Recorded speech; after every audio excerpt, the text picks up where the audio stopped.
Manipur da lalamba Bengaluruda sire. Delhi da positive oipa Manipuri ahumsu. Manipur ki Moria da lalamba masagi sahi humputarulom suraba mioi ama COVID-19 amara moduna ngase ayuk Bengaluruda sire.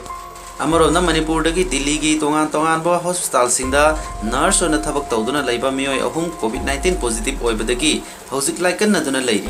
Manipur da lalamlaga Bengaluruda hankra matung thasagi nipa da test tawbada positive oirakhiba mioi thasagi taradagi Bengaluru gi Victoria Hospital campus ta trauma care center da aikan naduna leirakhibani.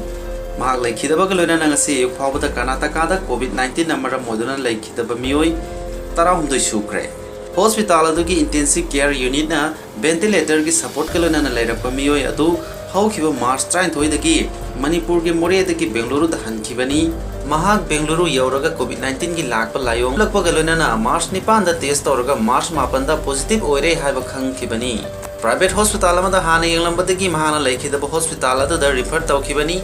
Laikhidaba mioi edu Manipur da mayum leibanate Moria area da business kamari lenana laklmb mahana Moria da lerige da mafam do da leiba lanai clinic amada masa nungairak tabadagi layenglamki haiba khangbadagi clinic adagi mioi sing Imphal da lawruraga test tawbada loina mo negative oiramkhibani.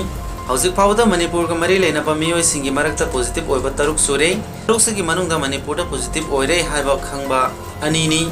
Amadi amana Bengaluru da positive oibadagi laikhidaba asini. Atopa ahumduna Manipur dagi Delhi da tongan ba hospital ani da nurse ona thabak tawbani. Taruk sigi manungda Bengaluru da laikhidaba adudi Manipuri macha natte. Delhi da nurse oiba mahi tamba amadi thabak tawduna leibasingi manungda hauzik phawbagi ona nurse ona thabak tawbi ahum positive oibadagi tongan hospital singda leiduna layengwai thabak chathari.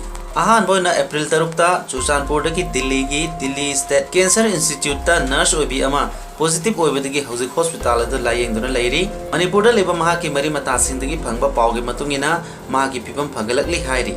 Amaromda Delhi da leba Max Super Speciality Hospital da nurse ona thabak tawduna leibi sahi kuntrani toirom surabi ama positive oikhibaga loinana hospital asida thabak tawduna leibi Manipuri ani positive oikhre. Nurse oduna leibi adu su singnaba leibadagi thasigi taramari da sample lawraga Max lab ta test tawbada positive oire haiba khangma ngamkhibani. Hospital adu makta da thabak tawduna leiba sahi kunmari rom surabi nurse ama su test tawkhibaga loinana thasigi taramari da positive oire haiba khangma ngamkhibani. Nurse animak Basanta Kunz area da leibani amadi makhogi imung manung amadi leminareba mioi sing lokhalaga test tawna ba quarantine tawduna leiri hairi. Sairak sida UK da laik tambi ama Manipur da halaklaga test tawbada positive oiramkhibi adudi Jenims ta matam khara layengwada pharakpaga loinana ahumlak hanna test tawbada negative oirakpadagi haukhiba numaji numita hospital dagi discharge tawraga mayumda quarantine tawduna thamkhre. Delhi ki Nizamuddin da pangthokhiba lining laisonga mari lenaba thauram da yaurba mioi ama rims da laikan aduna leiri mahaki pibam phana leiri haina paw sina makha tana phongdoli.